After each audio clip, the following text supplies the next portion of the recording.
এটা রাজনীতিক, এটা সিয়াসত, এটা ইনসাফ, এটা দায়িত্ব। তুমি আমাদের সকলে সমস্ত জাতি যারা এখানে বসবাস করে প্রত্যেকের প্রধানমন্ত্রী, প্রত্যেকের তোমরা নেতা, যে কোনো পার্টির নেতা হোক না কেন আমাদের সকলের নেতা। এটা আর কথা যে আমরা দল করি সিপিএম কংগ্রেস, তো দলটা করি কিভাবে মুসলিমেরা আমরা, তোমরা তো দেখছোই। কালটা ছিল সিপিএম আর আজকে বেছাড়া তৃণমূলের দুধ চা হয়েছে, তো বলছে লাল চা, এই বেছাড়া ছিল পরশু দিন ছিল বেছাড়া কংগ্রেসে, তারপর বলছে যে ওইখানে টাকা দিচ্ছে, টাকা হয় না, তো বেছাড়া ছিল আলো বিজেপি।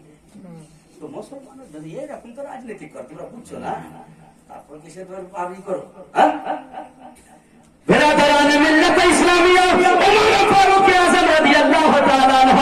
দেশের বাদশাহ হয়েছেন আর কয়েকটা দেশ পর্যন্ত উমরের নেতৃত্বে বাদশারা নেতৃত্ব দিচ্ছেন।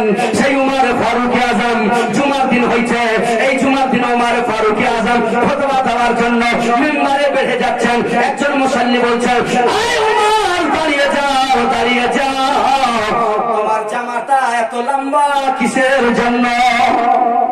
উমর বাইতুল মাল থেকে, সরকারি ফর্ম থেকে প্রত্যেককে কাপড় দিয়েছে, এক সমান মাপ করে দিয়েছে। আমাদের জামাটা এতদূর পর্যন্ত 30 ইঞ্চি লম্বা, তোমারটা 40 কেন? কিসের জন্য তোমারটা 40 কেন? উমরকে মুসাল্লি বলছেন দাঁড়াও। দেখেন একজন বাদশাহ কেমন হয়, মুসলমানদের নেতা কেমন নেতৃত্ব দেয়, সেই যে কোনো সম্প্রদায়ের লোক, যে কোনো জাতি তার দেশে থাকে কিভাবে নেতৃত্ব দেয় শিখো।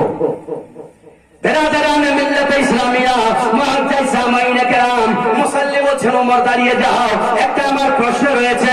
বলে বাইতুল মাল থেকে তোমাকে কাপড় দেওয়া হয়েছে আর আমাকেও কাপড় দেওয়া হয়েছে, উমর বলো বলো আমাদের জামাটা হচ্ছে ছোট, তোমারটা বেশি লম্বা কেন একটু জানতে চাই।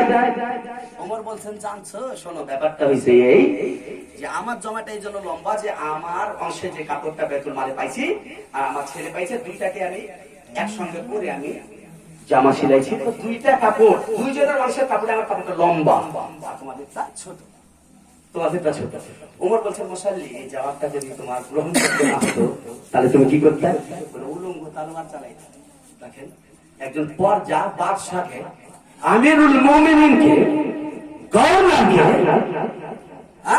প্রধানমন্ত্রীকে কিভাবে বলছেন যে যদি আপনার উত্তরটা সঠিক না হতো তো উলঙ্গ তলোয়ার চালাতাম উমর তোমার গলায়।